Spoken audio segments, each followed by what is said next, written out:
Assalamualaikum warahmatullahi wabarakatuh.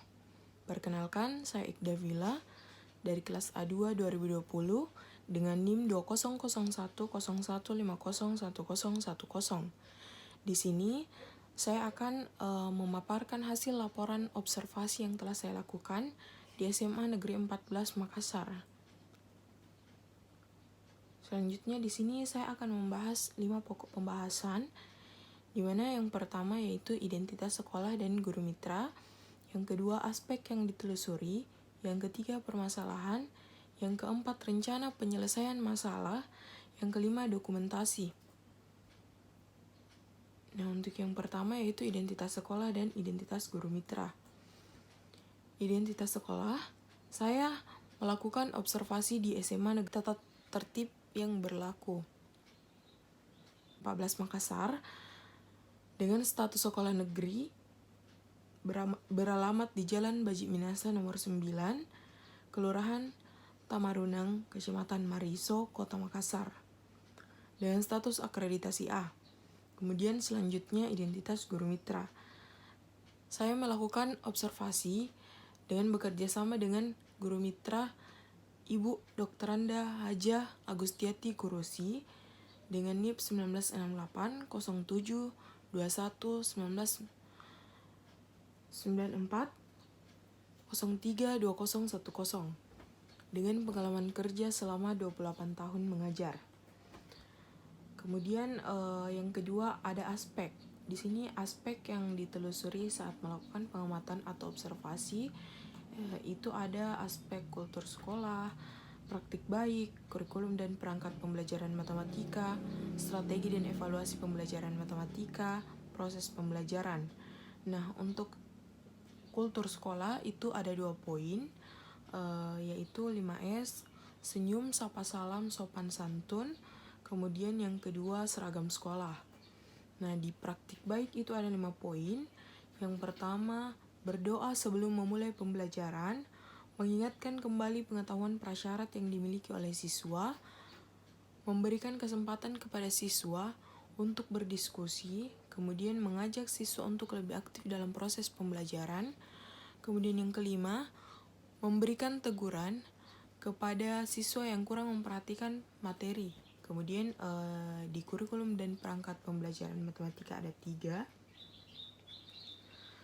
yaitu yang pertama menggunakan kurikulum 2013, yang kedua menggunakan perangkat pembelajaran berupa silabus dan RPP, kemudian yang ketiga menggunakan buku pegangan K13 edisi revisi. Nah, kemudian di strategi dan evaluasi pembelajaran matematika, yang bagian strategi pembelajaran yaitu ada pendekatan, model, serta metode. Kemudian di evaluasi pembelajaran, memberikan evaluasi berupa tugas atau pekerjaan rumah di setiap akhir pertemuan. Kemudian di proses pembelajaran itu ada 4 poin. Yang pertama, menanyakan pengetahuan awal mengenai materi yang akan diajarkan. Kemudian yang kedua, memberikan tips untuk menyelesaikan soal dengan tepat. Kemudian yang ketiga, memberikan umpan pada siswa agar menemukan sendiri solusi dari contoh soal yang diberikan. Kemudian yang keempat, memberikan siswa waktu untuk mencatat materi. Selanjutnya itu ada hasil wawancara. Nah, hasil wawancara di bagian aspek kultur sekolah itu yang pertama, visi misi sekolah sudah cukup diterapkan dengan baik di sekolah. Kemudian poin kedua yaitu 5S, senyum, sapa salam, sopan santun sudah diterapkan dengan cukup baik di sekolah ini untuk mengingatkan siswa akan pentingnya tata krama. Kemudian yang ketiga, pada hari Senin mengenakan baju putih abu-abu, Selasa dan Rabu mengenakan pakaian batik, kemudian Kamis mengenakan baju pramuka, dan Jumat mengenakan baju setelan putih. Kemudian yang keempat, siswa-siswi yang tidak memenuhi ketentuan seragam sekolah, jika pertama kali melakukan pelanggaran hanya akan diberikan teguran. Namun, jika terjadi pengulangan, maka akan diberikan sanksi disiplin. Kemudian yang kelima, sedianya dalam proses pembelajaran tidak dibenarkan kelas dalam keadaan kosong tanpa aktivitas belajar, terutama disebabkan karena tidak ada guru yang mengajar. Jadi sebisa mungkin siswa tetap diberi aktivitas belajar di kelas dalam kondisi apapun. Kemudian yang keenam, anjuran-anjuran yang berada dalam sekolah sudah cukup direalisasikan dengan baik. Kemudian di aspek praktik baik, yang pertama, setiap kelas sudah menerapkan doa bersama sebelum memulai pembelajaran. Kemudian yang kedua, sebelum melanjutkan materi, guru mengingatkan materi prasyarat.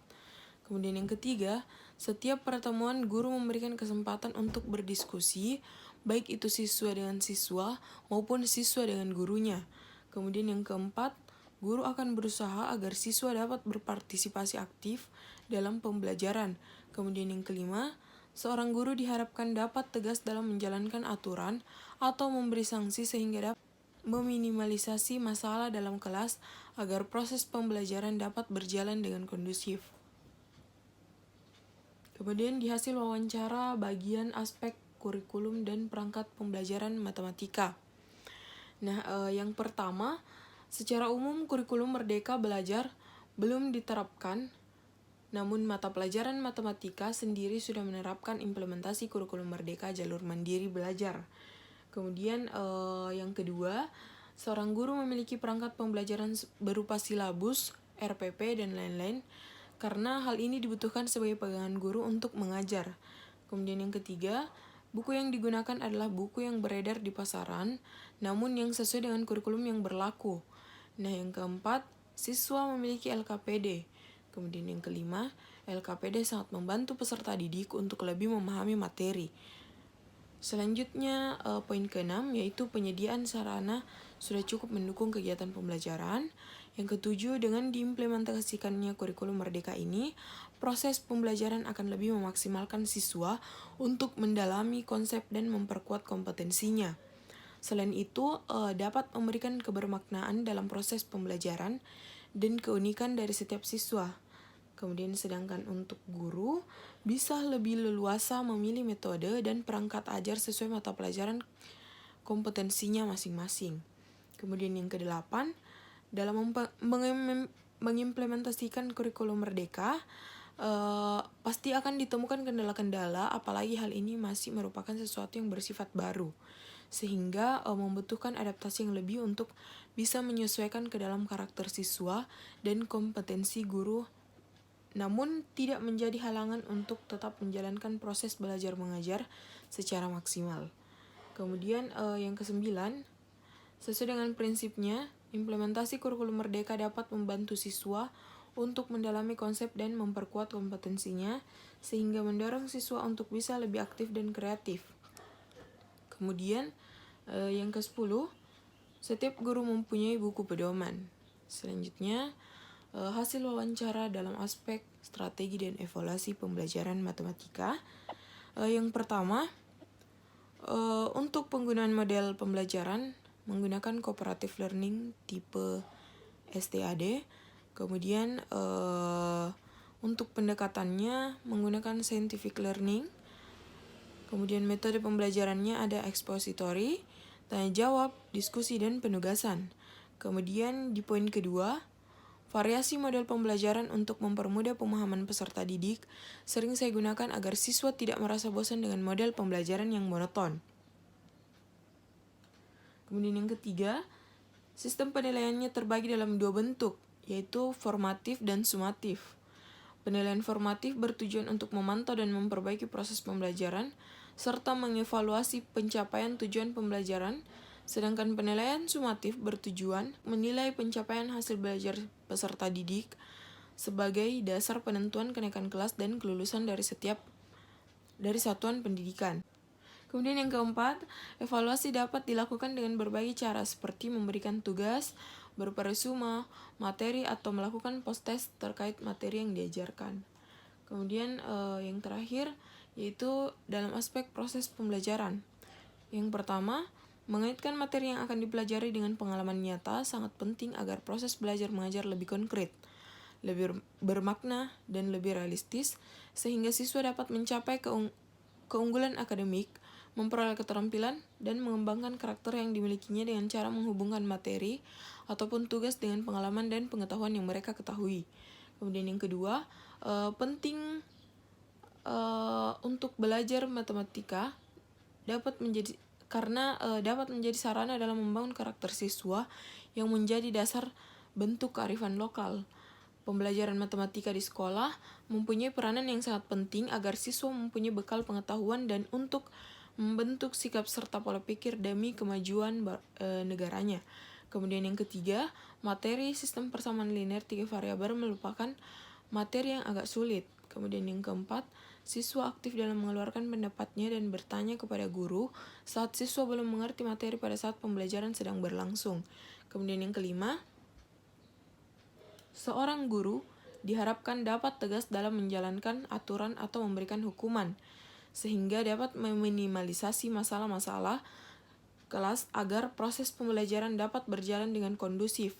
Hal ini dapat dilakukan dengan berbagai bentuk pendekatan kepada siswa, seperti pendekatan dengan penerapan larangan atau anjuran, pendekatan pengubahan tingkah laku, pendekatan iklim sosio-emosional, dan pendekatan proses kelompok. Kemudian yang keenam, mengatasi siswa yang tertinggal pelajaran itu dapat dilakukan dengan 2 cara, yaitu verbal dan non-verbal. Penguatan verbal dapat dilakukan dengan memberikan kata-kata semangat yang dapat memotivasi siswa untuk tetap menyelesaikan proses pembelajarannya. Dan penguatan non-verbal seperti mendekati atau memberikan sentuhan dengan menepuk pundak siswa tersebut. Kemudian yang ketujuh, jika tujuan pembelajaran belum dicapai, maka saya akan melakukan remedial bagi siswa yang belum mencapai tujuan pembelajarannya. Kemudian yang ketiga, permasalahan. Nah, di sini saya akan memaparkan permasalahan yang saya temukan pada saat melakukan observasi. Nah, untuk aspek kultur sekolah, dari hasil observasi yang saya lakukan di SMA 14 Makassar, saya menemukan kurangnya kedisiplinan pada siswa, seperti banyaknya siswa yang memakai seragam yang tidak sesuai dengan ketentuan seragam yang ditetapkan pada hari itu. Kemudian di praktik baik, berdasarkan hasil observasi, salah satu masalah yang saya temukan itu masih banyak sampah yang berserakan di sekitar kelas. Kemudian siswa terlihat kurang peduli mengenai hal tersebut. Dalam artian siswa masih kurang peduli mengenai kebersihan di sekitar kelasnya, sedangkan banner mengenai kebersihan kelas sudah dipasang di sekitar kelasnya. Kemudian dalam aspek kurikulum dan perangkat pembelajaran matematika. Nah, saat ini pemerintah telah memberikan fasilitas belajar kepada siswa dengan menggunakan e-learning. Namun, berdasarkan hasil observasi dan wawancara yang saya lakukan, saya menemukan kurang lebih 18 orang siswa dari kelas 12 yang mencoba login di akun mereka. Hal ini menjadi perhatian karena kurangnya kesadaran siswa mengenai hal tersebut. Sedangkan jika dibandingkan dengan jumlah siswa kelas 12 sebanyak kurang lebih 200 orang. Kemudian pada aspek strategi dan evaluasi pembelajaran matematika, berdasarkan hasil observasi dan wawancara yang telah saya lakukan, diketahui bahwa guru menggunakan metode pembelajaran ekspositori, di mana setelah guru memberikan penjelasan, siswa diberikan kesempatan untuk memecahkan masalah dengan menjawab soal-soal yang diberikan oleh gurunya. Dalam hal ini, masih banyak siswa yang belum mampu mengerjakan soal-soal yang diberikan, terutama yang duduk di belakang.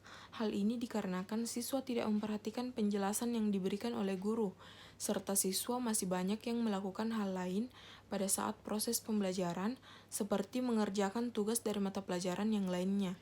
Kemudian aspek proses pembelajaran, dari hasil observasi dan wawancara yang telah kami lakukan, saya menemukan masalah bahwa pada saat proses pembelajaran telah dimulai, banyak gangguan yang didapatkan dari luar kelas.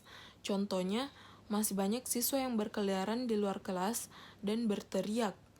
Hal ini mengganggu proses pembelajaran yang sedang berlangsung di dalam kelas.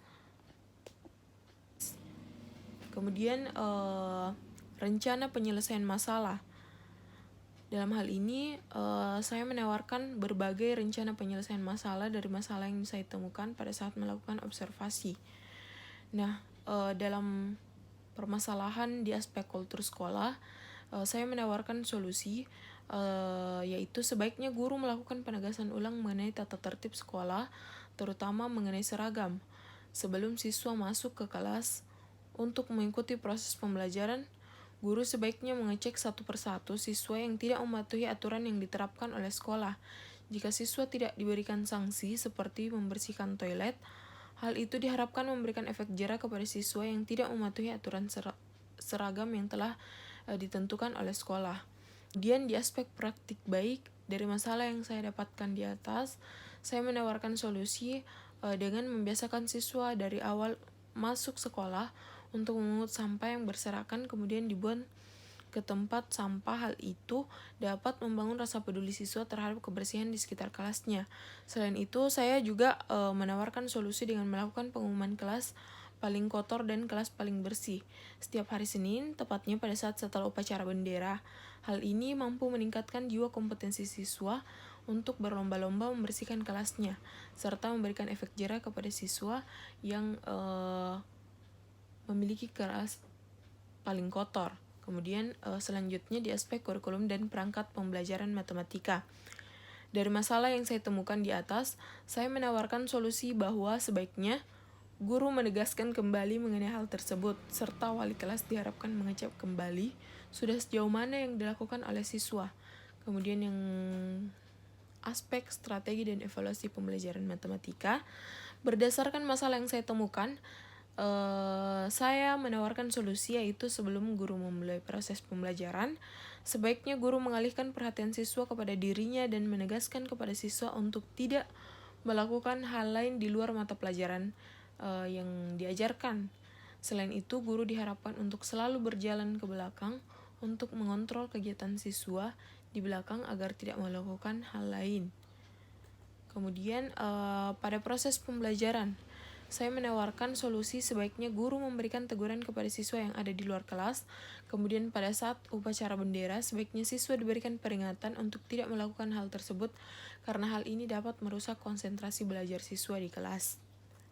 Selanjutnya, ada beberapa dokumentasi yang telah kami lakukan di SMA Negeri 14 Makassar.